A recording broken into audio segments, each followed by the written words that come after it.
ቅዱሳን በጌታ በኢየሱስ ክርስቶስ ስም ሰላም ላችኋለሁ። የጌታ የኢየሱስ ክርስቶስ ሰላምና ጸጋ ይብዛላችሁ። ዛሬ ፋሲካ ምንድነው በሚለው ሐሳብ መጥቻለሁ።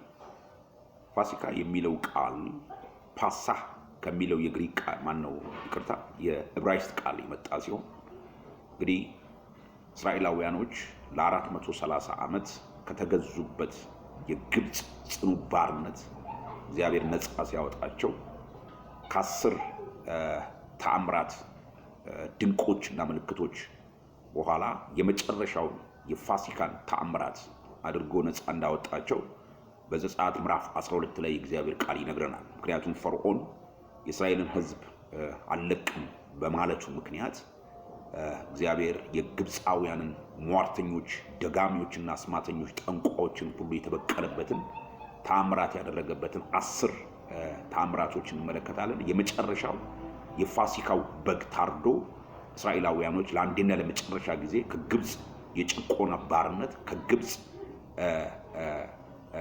አጋንንታዊ አገዛዝ ነፃ የወጡበትን ሁኔታ እንመለከታለን። ፋሲካ ከዛ ጋር የተያያዘ ነው። እንግዲህ በዋናነት ያ ስዕላዊ የሆነ ትንቢት ሆኖ ድርጊታዊ የሆነ ትንቢት ሆኖ ወደ አዲስ ኪዳን በምንመጣበት ጊዜ በአንደኛ ቆሮንቶስ ምዕራፍ 5 ቁጥር 7 ላይ ፋሲካችን ክርስቶስ ታርዷል ብሎ እግዚአብሔር ቃል ይናገራል።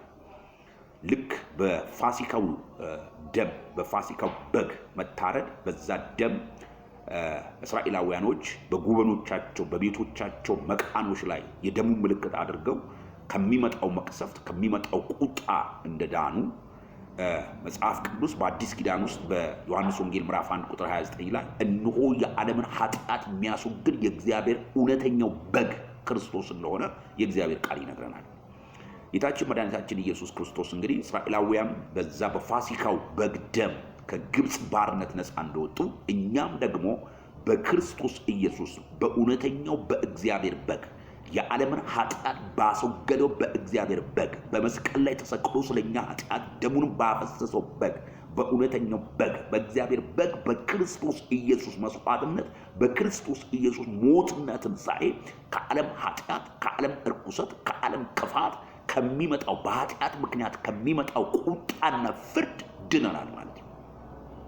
ምክንያቱም መጽሐፍ ምን ይላል? ፋሲካችን ክርስቶስ ታርዶልናል ብሎ እግዚአብሔር ቃል ይናገራል።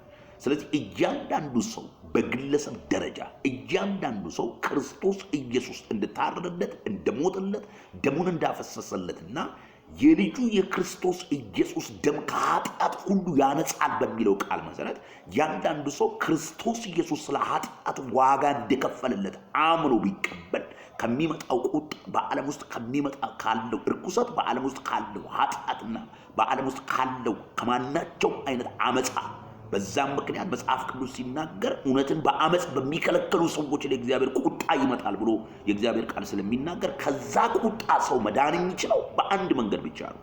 ክርስቶስ ኢየሱስ እንደሞተለት እንደታረደለት ሞትን ድል አድርጎ እንደተነሳ በክብር ተመልሶ እንደሚመጣ አምኖ ሲቀበል ብቻ ነው ከሚመጣው ቁጣና ከኃጢአት ፍርድና ከኃጢአት እስራት ነፃ የሚወጣው።